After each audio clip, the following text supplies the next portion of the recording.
overview about what we did last year. It's going to be fairly brief since we're already into, I guess, now into the almost into the fourth quarter, excuse me, the first quarter of 2017, and then we'll tell you what to look forward to this coming year in 2017 and beyond. Sorry here. Okay, I'm learning how to do this on the job. So here's first I want to go back and give you a little look back to 2016. When we started 2016, we had just completed a strategic plan for the organization. It took quite a long time, a 6-month process to complete. And we really learned a lot about ourselves. I think, one, we learned that we're actually doing a fairly okay job. We're on the right path. But we did want to really hone in and focus on a few areas. And these are the 3 major goals that we really identified. One is influencing key decision makers, which is obvious. We have to be able to influence key decision makers. We're going to have policies that protect the river and to make sure that those policies are being enforced. We also need a more informed and engaged constituency for the river. So we do obviously a lot of outreach and education and efforts to raise awareness, but we also want to make sure that people are engaged, that we give our members and the general public tools to help become more involved in these issues and help make a difference. One of the things we realized is we'll never have enough staff members throughout the entire watershed to be able to effectively protect the river, and it's going to take all of you that are watching, and also all of our members and people throughout the watershed to get involved to make a difference. And then, of course, we're looking at being sustainable from a funding standpoint. So a lot of of what I do, obviously, is the fundraising, and so looking at how we can become more sustainably long-term so that we can continue to do this and we continue to add staff. One thing, I'll just point out real quick is we also modified our mission statement last year. And I want you to really focus on those 4 words that are underlined, because those are the words that were really added to our mission statement, and I think are key words to focus on, because we really see ourselves as being a voice for the river and helping be a voice for others who maybe can't be as involved as they would like in some of these decisions that affect the river. We also really realize that we are a defender of the river. There's a lot of effort to be proactive, to address these issues proactively, but when it really comes down to it, one of our primary roles is to be a defender of the river, to make sure the river, whenever these issues arrive that threaten the river's future, that we can be engaged and be there to be that advocate for the river. Of course, advocacy is what we do. So advocates makes sense, but then activates, and that's that engagement piece I was talking about before, is really activating others to get involved, to join us in this collaborative effort to protect the river. Here's some of the highlights that I'll go over from last year real quick. I really am proud of the work that we're doing in education and outreach. A lot of times the issues, there's so many issues that we're involved with, and those are what grab the headlines. And a lot of times the work that we do with education and outreach is overshadowed, I think, by our issue advocacy work. And a lot of great things happening. We're actually, last year, we doubled the number of students that we reached through our programs. Our education team's doing great. This is actually Emily Floor, our new education director, who was hired last year, helping with a microscope project with some students that came out here to JU, where our offices are located in the Marine Science Research Institute. And then also we have an education specialist, Romy Sadelsky, who's also working with students. One of the main reasons that we expanded our reach last year is because of a contract we have with Duval County Schools, where we're providing educational boat trips for Title I 5th grade students. So every student potentially has the opportunity to go out during the school year and take an hour-and-a-half boat ride that also includes educational activities while on board. It's a great program, and for so many of these kids, it's the only opportunity that they've ever had to go out on the river or to be on a boat. This year, we're doing it again. We got the contract to continue that STEAM boat trip program with Duval County Schools. We're really excited. Actually, the number of students increased. So what you see here, this 4,300 steamboat participants, that's just for spring, because you remember the school year is 2016-2017, And so this is just the number of kids that we anticipate participating in the program just this spring up until May. So a lot of kids and a lot of boat trips that are planned. Those trips are already underway. And actually, if you want to become a volunteer, that's a great opportunity to get involved. If you like kids and you love education and you like being out on the water, this is a great way to get involved.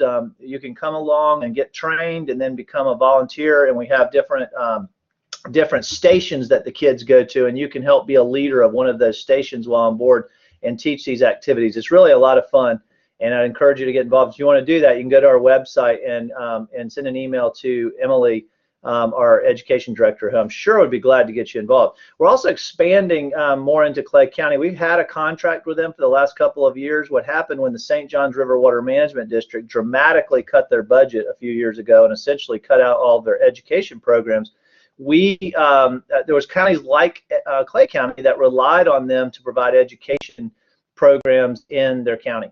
Now they don't have those resources available to them, and they have to provide a certain amount of education programs per their stormwater permit that they get, from the state. So they asked us if we could provide those services, and we're actually doing that now. And Romy, who I mentioned earlier, is taking that on and really helping to expand the opportunities that we have in Clay County and reaching more people. That's one of the goals also that we're trying as an organization to try to reach into other parts of the watershed. We're obviously a Jacksonville-based group here at Jacksonville University, having our offices here at Jacksonville University, but we really recognize the need to have more of a presence and have more of an impact in other counties outside of Duval, St. John's, and the surrounding area. So we're slowly making our way in that direction. One of the things too, I'll get to you in a minute, is that some of our expansion plans in Central Florida. 2016 engagement and outreach, we again, just like we do every year, we were extremely involved in the community. We were participating in 161 events. So if you just do the math in terms of how many events that is during the year, I mean, we are literally at an event. It seems like every other day or so. So a lot of activity out in the community to raise awareness. We also, of course, did the boat trips, and this number also includes adult boat trips that we've done, or I should say boat trips that are available to the general public, such as our 2-day eco-heritage boat trips that we do, which are really a big hit. You can learn more about those on our website. And then also the kayak trips, and that was really part of the Save the St. John's tour. That was a huge undertaking last year. Lisa Reineman, the Riverkeeper, and Shannon Blankenship and a small team of advocates traveled the entire length of the river. We also had some of our other staff like Justina Dacey who helped. She actually helped a couple days on the trip as well. And so it was a real team effort to travel from one end of the river, from the headwaters, all the way up to the mouth of the river at the Atlantic Ocean. And really, it wasn't just a trip just to travel the river and experience it. It was a trip to develop relationships with individuals, organizations up and down the river, and figure out ways that we can all work together to more effectively protect the river. Because as I mentioned before, it's going to take a group effort if we're going to get this thing done. So we're going to have to work on developing those partnerships, which we're doing. And the tour was a great way for us to increase our exposure in other parts of the river, to develop partnerships, and to learn, frankly, more about what some of the concerns are from people up and down the river. We also, one thing I'm really excited about, and this is really critical to our strategic plan that we talked about, the engagement piece of it, is developing new volunteer training programs. As I mentioned before, really one of our major efforts is that we want to give people the tools, the training, and the resources that that individuals need to become more involved in the issues, to help us to be better advocates and more effective advocates for the St. John. So we developed last year, Justina Dacey and others helped develop several programs. One was the cleanup leadership teams. So we're training people to essentially go out and lead their own cleanup. So it's not our staff having to do that. We've got a great team of folks that are doing that. We also have our Rising Tides young professionals group that's helping along those lines with leading these trips. And so there's a lot of incredible volunteers, and I think some of you are actually on the are watching this right now, such as Robert Field. And I think this is a great way for us to get people engaged and involved. It's hands-on. They see an immediate result of their work, and so I think we've had a tremendous response, and the amount of cleanups has increased dramatically. You'll see next on the next slide. The algae bloom monitoring, we really realized that the Water Management District and the Department of Environmental Protection, they're not doing enough to sample whenever there's algal blooms in the river. So one, they don't really have documentation of where and when and how frequently those blooms are occurring, but they also don't know what the health impacts are. Many of these algal blooms can have, they release toxins that can be harmful to human as well as wildlife health. And so we now have a team that's trained that can go out and sample these blooms.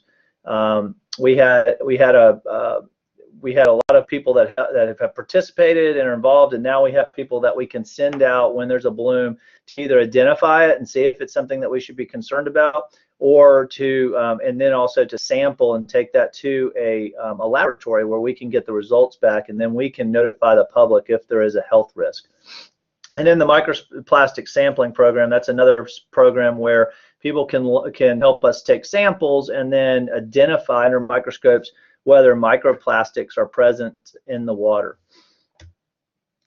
2016, here's some of the stats from last year, which I think are pretty impressive. The number of volunteers, we have an incredible group of volunteers. I encourage you to get involved, and if you want to contact Justina Dacey or go to our website where we actually have a form you can fill out and sign up to be a volunteer, and then get involved. There's a lot of opportunities, and some of those are listed on the website. And if there's something you don't see on the website you're interested in, you can just reach out directly to Justina, and she can tell you more about different opportunities that maybe fit your skill set and your interests. We also, as I mentioned, did 24 cleanups, and a lot of those cleanups were really helpful to keeping them. One of the things that we do on a regular basis, our Rising Tides, they do a monthly cleanup of McCoy's Creek, and have been doing this for several years. So there's a lot of committed folks that are helping to remove trash. And obviously trash isn't the biggest problem that's facing our river, but it's obviously something that's critically important. It gets people engaged and involved, helps to beautify our waterways. Trash it can be extremely dangerous to wildlife, and it also, in some cases, you have things that are toxic that end up in waterways that need to be removed. So we're really proud of our volunteers that have helped in that regard. And then our River Patrol, which is a really important volunteer group of boaters, either kayakers or power boaters that can help get out on the water and be the eyes out on the St. John's for us to identify where there's problems. A lot of those folks have also helped us with exposure in the community by driving the boat. Now, unfortunately, right now, our boat, it was right before the Save the St. John's tour, our boat motor was essentially determined to be unrepairable. I guess it actually could have been repaired, but it's just not financially feasible to do so. So we are now in the process of purchasing a new boat, which we should have in the next couple of months. And we'll be back on the water, and it's our River Patrol are really critical to being.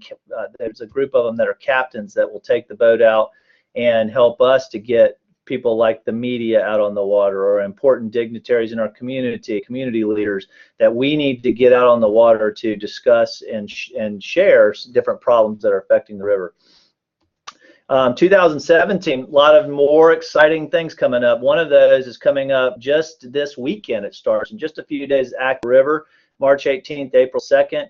And if you go to, you can actually find it on the St. John's Riverkeeper website, or go to, and I should have put the website up here, I apologize, but if you go to savethestjohns.org, we have all of the trips that are scheduled during this time. Really, this is what we looked at as a chance to get as many people out on the water as possible. One, to expose people to the St. John's that maybe have not been out on the water before, and let them know about all these wonderful places there are to get out and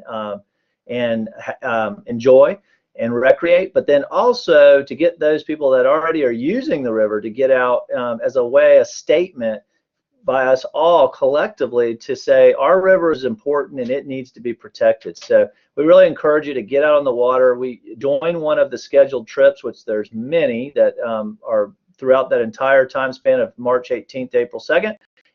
Or just get out with your friends and family. And what we're asking is that people just hashtag activate the river and tag us on Facebook, and we'll share those pictures on social media.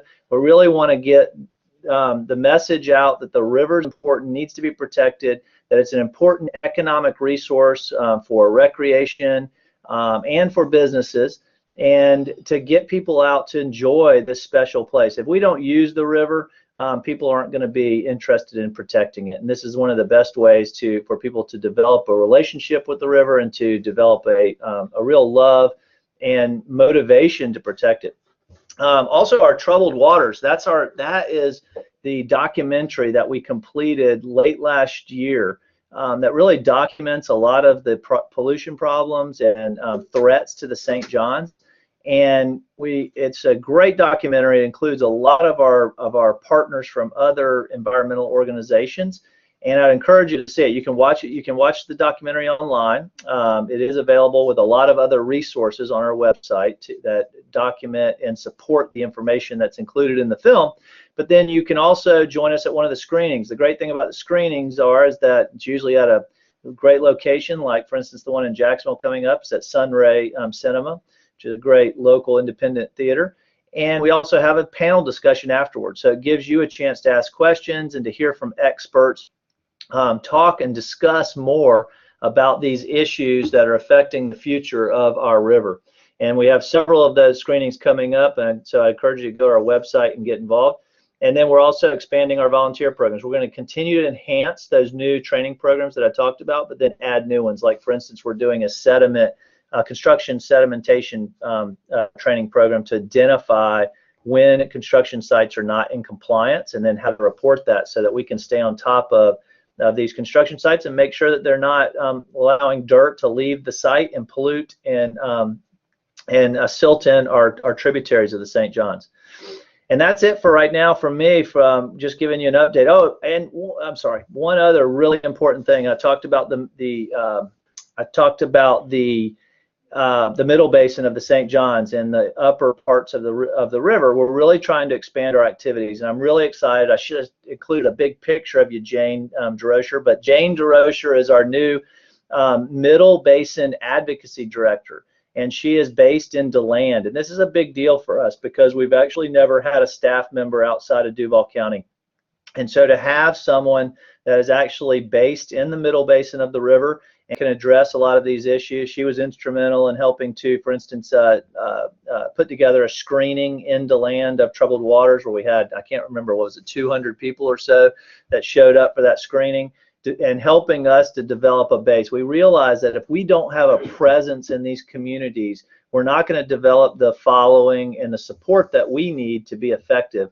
We're also not going to be able to be on top of the issues. And so she's there to help us stay engaged on the issues that are affecting that region, to work with local community leaders to find out what are the issues that we should be involved with, and then also providing the outreach that we need to. Jane said basically when she saw her job description, she said basically you want me to do a little bit of everything that all of you do, the rest of the staff. And we said, yeah, that's about it. And she really is there to help be our representative in the Middle Basin, and hopefully eventually we'll have more staff members throughout the watershed.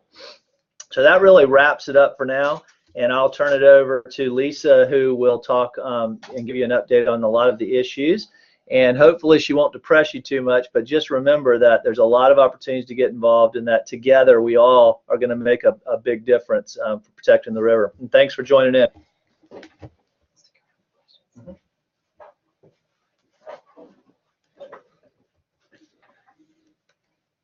Hi, everybody. I hope you can hear me okay. How to advance the screen, the slides? Great. All right, sorry about that. Well, thank y'all for joining us. It's very exciting to use this new technology to reach out throughout the watershed to share what we're working on and encourage y'all's involvement. As you know, we can't do this work without citizen advocacy, as well without people getting out on the waterways and enjoying them. And so we're so excited about the Activate the River program, about having Jane and Deland and all of these exciting opportunities to enjoy the St. John's. And it makes it more important than ever to really engage on these issues and to really focus on defending our river.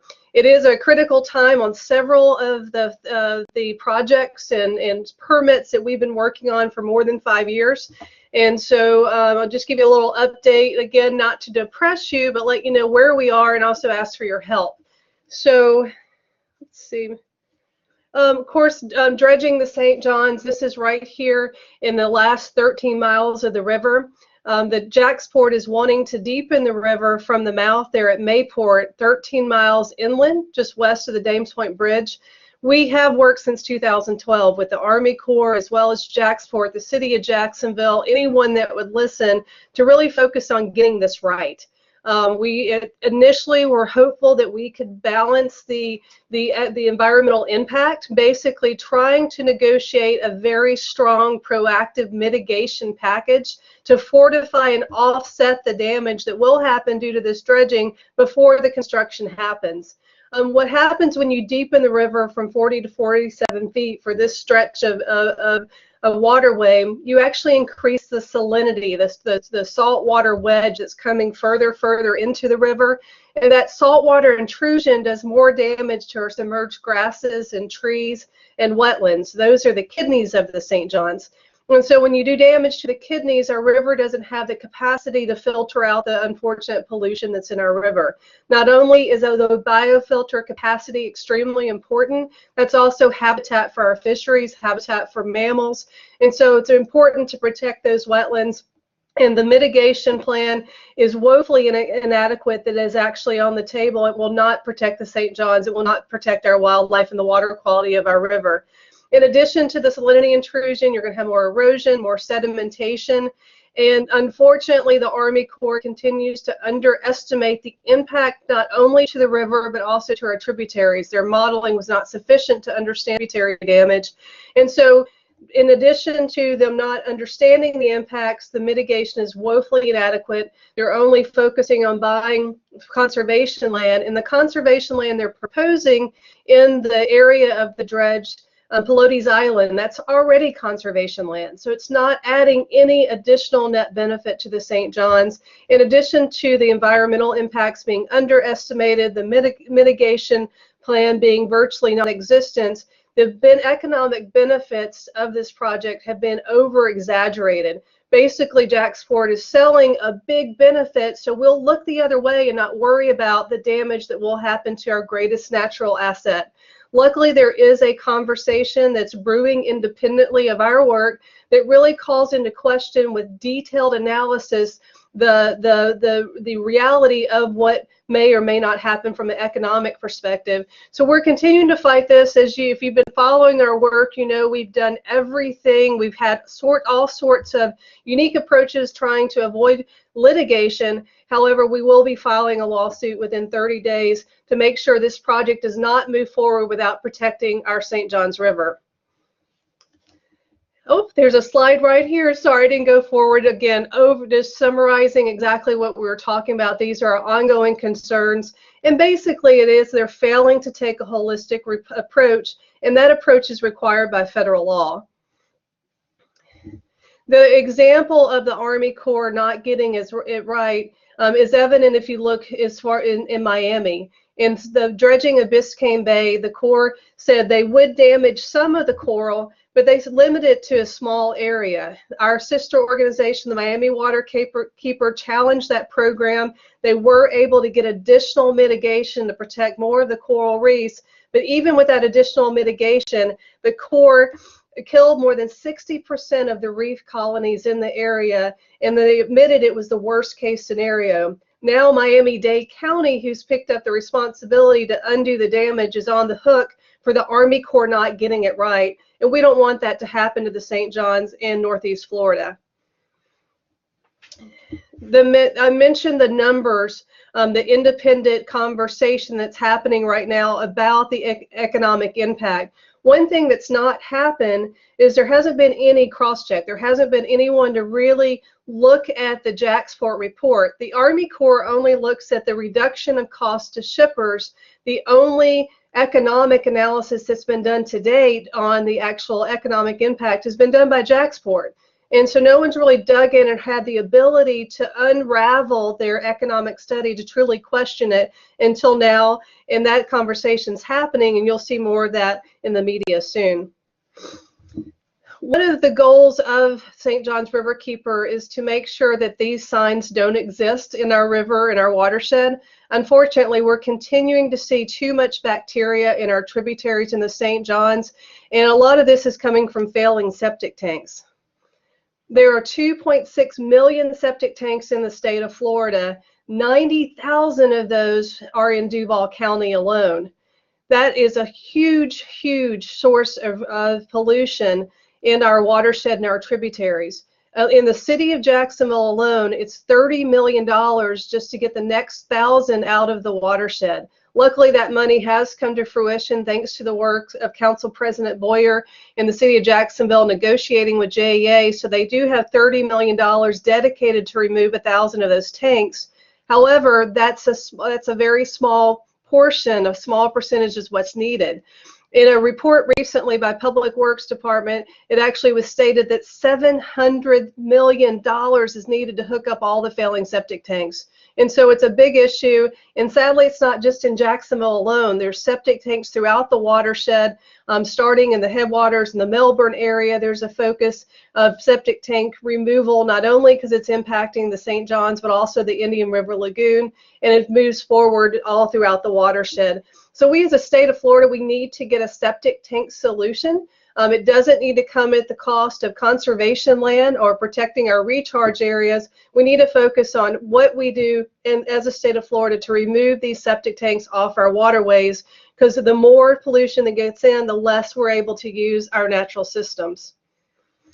And all this, not only is bacteria a problem from the septic tanks, you also get toxic green slime. This is a photograph, a horrible photograph of a family taking their young children through a highly toxic algae bloom that was recorded this past summer in Doctors Lake.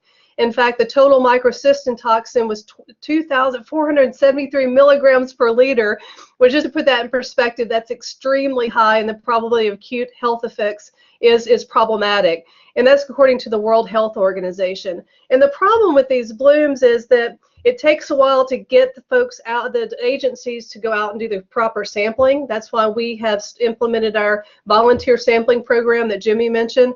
And once they do the samples, it takes time to get the testing. And then by the time they get the samples back and the testing, they don't always test for toxicity right away. So we're trying to fix that, increase that time cycle, because it's extremely important to take the sample, take it correctly, get the toxicity readings, and alert the health department immediately so you won't see families putting their children in harm's way. The problem about taking kids on a boat and through one of these green toxic slime outbreaks is not only if the kids, if they drink it, if they go into the water and they drink the water, they also can breathe it in because the boat's kicking it up and kicking it up into the air. So it's extremely problematic, and we're calling on the health department to get more proactively engaged, as well as the agencies to alert the community, because sadly a lot of the toxic blooms we've had this past year, they were some of the highest toxicity readings we've seen. And so we're hoping to avoid this, and when it does happen, to make sure that people are alerted as soon as possible. And we all can be part of the solution. It's not just septic tanks. Also the fertilizer that is put on our yards, it runs off into our stormwater and it gets into our tributaries and our creeks. Also agriculture runoff, pet waste. You know, there's so many ways that we can do the little things to reduce our nutrient pollution footprint by using no to little fertilizer, as well as picking them up after our pets. And we also need to focus on letting our elected officials know we need strong protective fertilizer ordinances. I want to applaud all the folks in Seminole County who recently passed one of the most protective fertilizer ordinances in local governments and local governments throughout the state. But unfortunately, in Tallahassee right now, there is a bill that could undo not only that protective ordinance, but others throughout the state. And it's challenging home rule. But we have to hold the line on fertilizers. That's why it's important for you all out in the community. If you see things, if you see people, fertilizer companies, putting fertilizer on in the rain, or cutting grass clippings and putting them down the storm drain, document that. Give us pictures, report it, because those photographs, all that information help us not only hold those companies accountable, but also let our elected officials know these guys aren't doing it right. They're not good community stewards. We have to make sure we have strong protective regulations like was recently passed in Simone.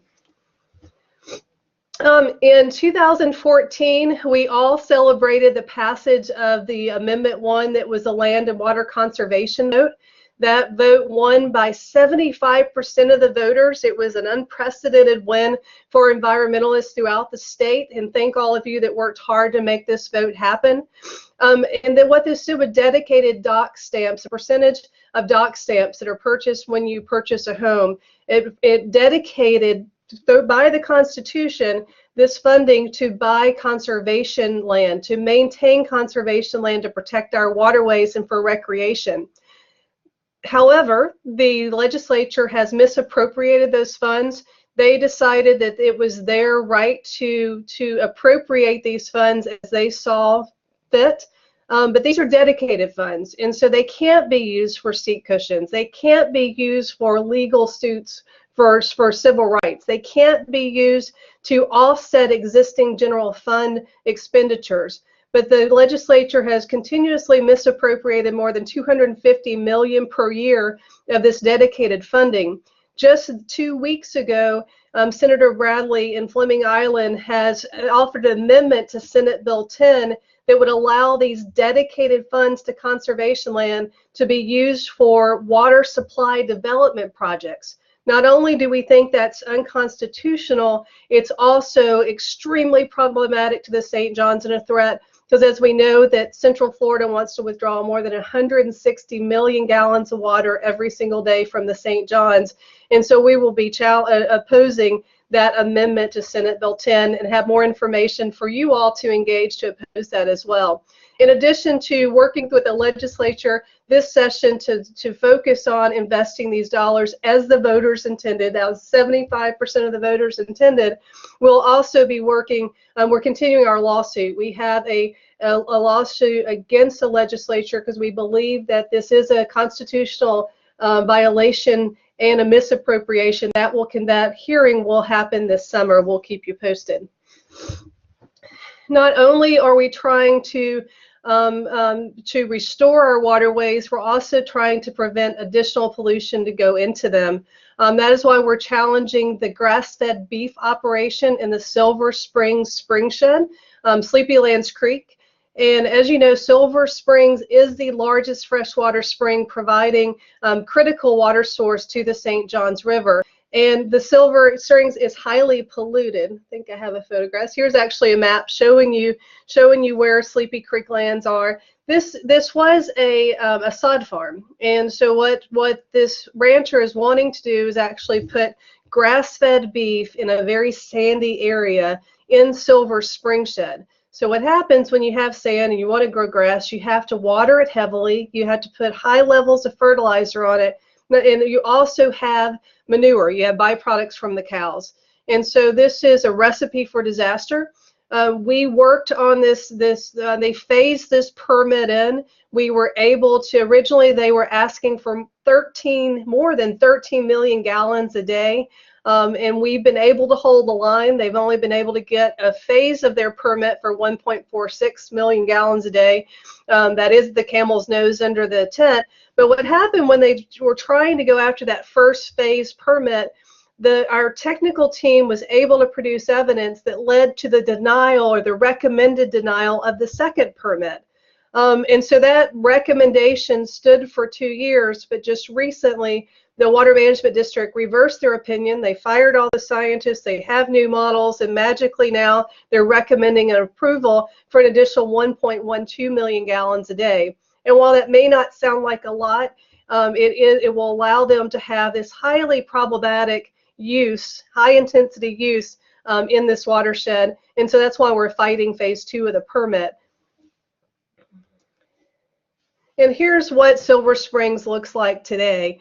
I first experienced Silver Springs in 1978, and it was the most magical thing I'd ever saw in my young life at that point. Now the water is tinted green with algae. There's so much nitrate coming out of the spring vent of Silver Springs. It's already highly polluted, and the state has recommended that we need to reduce the nutrient footprint by 79% in Silver Springs, the water coming out. So it's the pollution going in the recharge area, which this Sleepy Creek is located in. And that's why we're continuing. So not only did we need to reduce the pollution by 79%, there's no reason why we should permit more pollution to be allowed into this highly sick system. Silver Springs was the first tourist attraction. It's a national landmark. If we can't save Silver Springs, what can we save?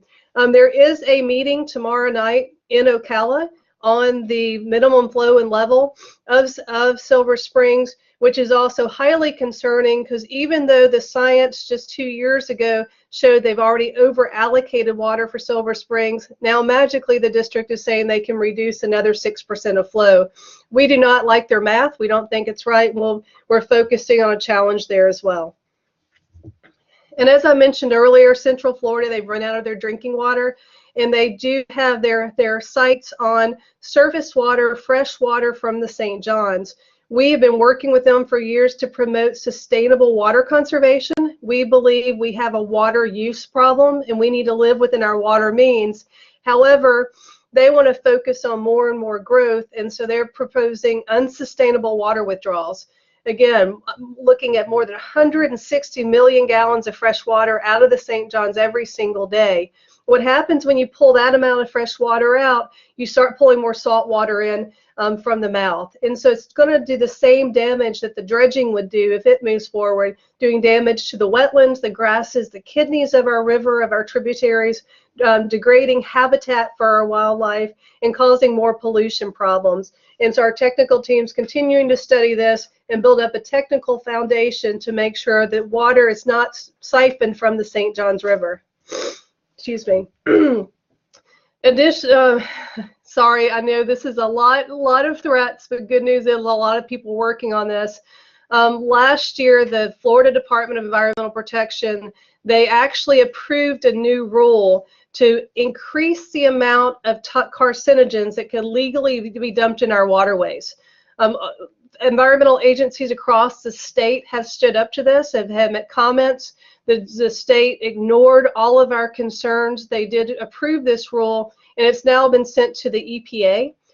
We have submitted technical comments as well as other organizations to the EPA to really beef up the record to prepare for a potential challenge. Prior to the last election, we were working closely with EPA trying to get them to send this back to Florida, and the Clean Water Network has actually filed a challenge that is a procedural challenge because they don't believe that the state met a 45-day required public comment session. So this could come back to the state. We're preparing to engage at the federal level or the state level, and would ask you to stay tuned to help give our waters a voice to protect it from additional carcinogens. Basically, what the state has used is a less protective statistical model to say even though we eat more fish in the state of Florida, we can put more pollution in. It just simply does not make sense. And that's why we're seeing more signs like this. And what will happen, there could be waterways that may have a sign like this today. If they have less protected standards, they may be able to justify taking these signs down. Why would you allow more toxic chemicals into our waterways that put Floridians at risk? It doesn't make sense. Speaking of not making sense, in Central Florida, as we've discussed, we're running out of drinking water. However, if you've been to around Orlando area, you know urban sprawl is prevalent. In the headwaters of the St. Johns, you have Deseret Ranch. It's a huge cattle ranch at the moment owned by the Mormon Church, but they're wanting to develop a large portion of their ranch, actually provide a community for 500,000 residents by 2080. It's 133,000 acres, and this is basically would be a development that's twice the size of Orlando. since they don't have drinking water available, they're actually proposing to dam 2 tributaries to the St. Johns, to the headwaters. This was a project that was proposed back in 1973, and it was actually denied at that point. And we're working with residents in the headwaters as well as other organizations to protect the tributaries, Pennywash and Wolf Creeks of the St. Johns, and make sure that they're not dammed to hold the water back, robbing it from our river. And of course, one of the most controversial issues we've been working on, but really one of the most important to a restoration opportunity for the St. Johns, and that's freeing the Ocklawaha River. The Ocklawaha is the largest tributary to the St. Johns. It was dammed in 1968 as part of the failed Cross-Florida Barge Canal, and organizations have been fighting for decades to free the Ocklawaha, which will have tremendous benefit not only to the Ocklawaha River, but also to the St. Johns and to Silver Springs. The science is very clear. It's been studied at the federal, state, and local levels, and agencies are continuing this effort to free the Ocklawaha, to restore more than 15,000 acres of forested floodplains, some of the best biofilters for our waterways, as well as to restore 20 springs that are currently flooded out beneath, they're buried and beneath the pool, and it will also help restore migratory fish patterns that have been cut off due to this dam. So it's important to the health of the St. Johns, the Ocklawaha, and Silver, and we look forward to the continuing work and ask you to join us. As part of the Activate the River, there is a paddle. I believe it's March 25th, but check the dates on that. It's going to be a great paddle to see the river and what it looks like, what it could be, and be part of the restoration of the Ocklawaha. So again, all of these issues, as heavy as they are, the fantastic thing is we are partnering with great organizations in our effort to fight Sleepy Creek, the grass-fed beef operation. We're working with the Silver Springs Alliance and the Florida Defenders for the Environment. We're working with the Florida Springs Council to hold the districts accountable on the minimum flows and levels, the regulatory tool to protect these areas. And we've got great technical team members and legal team members. But the most important thing is all of you. We love our river, we love our springs and the tributary. That's why we're thrilled to have our Activate the River opportunities to get out on the water. I'm going to be down on Blue Cypress Lake on March 19th. If you have an opportunity to come join us, if you haven't seen the headwaters, it's a wonderful experience, and we're going to be on the river with many of our experts that literally wrote the book on Blue Cypress, and would love to see you there on one of our many outings. But thank you for joining us today. We're excited to try out this new technology. We're happy to hear from you, and I think we have the opportunity to look for some questions. I'm going to get Jimmy here to help me on the question period, and we look forward to figuring out how we can use this technology better as we move forward. I'll turn it back over to Jimmy.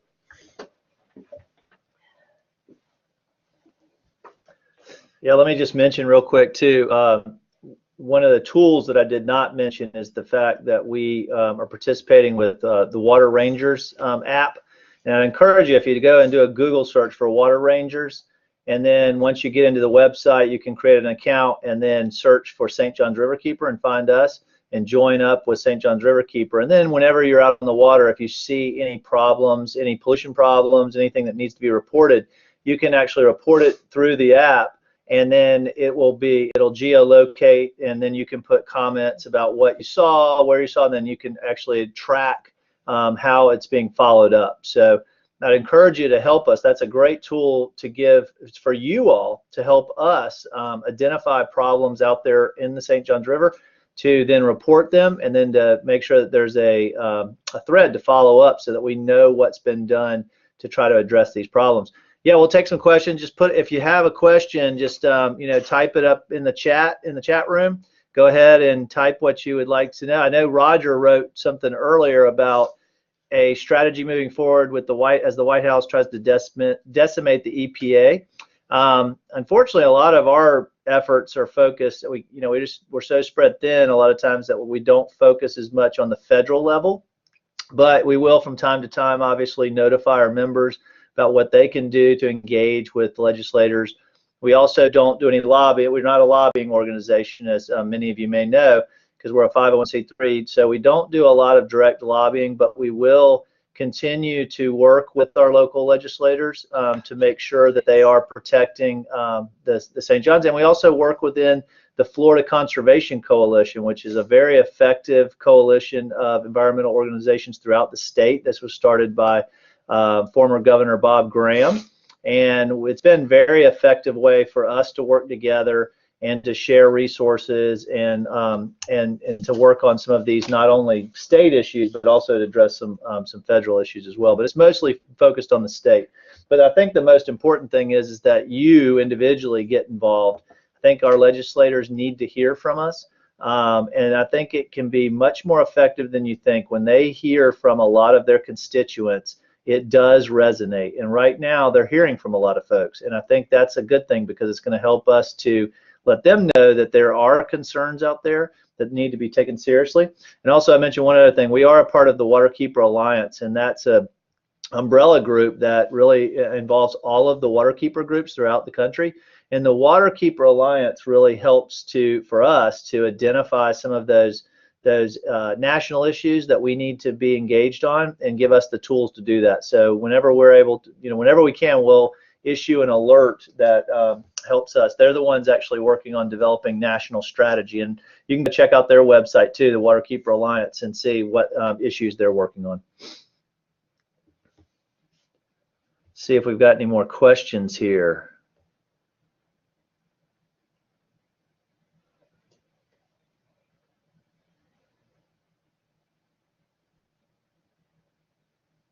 All right, so if you've got any, give them to us. We'll be on here for a couple more minutes, so we'd love to hear from you. Any comments that you have would be wonderful as well. Thank you, Jonathan Addington, for your love this site so far. Super comprehensive. We love it. We're trying to do this more frequently. I think that's one of the things that we really want to make sure that we're doing is giving you the opportunity to participate. I think one of the things that with us being based in Jacksonville, a lot of people outside of the area don't have the opportunity to hear from us directly a lot of times. Of course, we send out emails and things like that, but this gives us an opportunity to really explain some of these issues in more detail. We also, even if you live in Jacksonville, sometimes it's hard if we're speaking at an event or something like that, it's hard for you to get out and come to see us. So we're hoping this will be a way that we can spread information and to interact with you in a more effective way. We're actually talking about maybe even having some of these webinar type events where we address specific issues and actually really dig in for those of you that are interested and talk more specifically about the Adena Springs Ranch, for instance, and maybe even bring in some of our experts or our attorney who can provide a different perspective too. We also are really excited too. I want to mention that we're happy that the Eastside Environmental Group joined us earlier. I think they might have dropped off, but they're doing some really great work over on the east side of Jacksonville, the old Kerr-McGee site, which is on the St. John's, which is an old fertilizer chemical manufacturing facility that is a Superfund site. And EPA has been working on that site to clean it up. There's a plan in place, and the Eastside Group has really been actively involved in that for a number of years, trying to clean up that site and turn it into hopefully an amenity for the community instead of right now being just a polluted site that actually still leaching pollution into the St. John's. And we'll also be potentially pursuing these kind of opportunities through these webinars with volunteer opportunities so that we can train our volunteers and engage with you as well. And also, we love your feedback. So even after today, if you have ideas or you have concerns that you want to share with us, please reach out to us. That's the one thing about our staff is that, yes, we're probably all overworked, but at the same time, we try to be accessible and try to be responsive to your needs. Really, the only reason that we can continue to do this work is because of you. It's our members and supporters and our volunteers that really make this work possible. So we want to give you the information that you need to be an effective advocate on our behalf as well. So just, always feel free to follow up with any of our staff. As I mentioned, you can contact Justina on our website about volunteering. If you want to volunteer actually for the education trips, I would just reach out directly to Emily.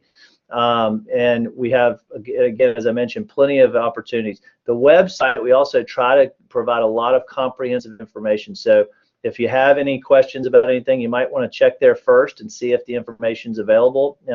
If not, we're more than happy to follow up with you. Well, since I'm not seeing any additional questions right now, I just want to say thanks to everybody for joining us. Lisa is here with me too, and Yeah, thank you all so much for everything you do. Look for some alerts. We will have some opportunities to engage our legislators over in Tallahassee, and we'll be sending out those notices soon. And thank you. We hope to get out on the water with you very soon. Take care. It's been fun.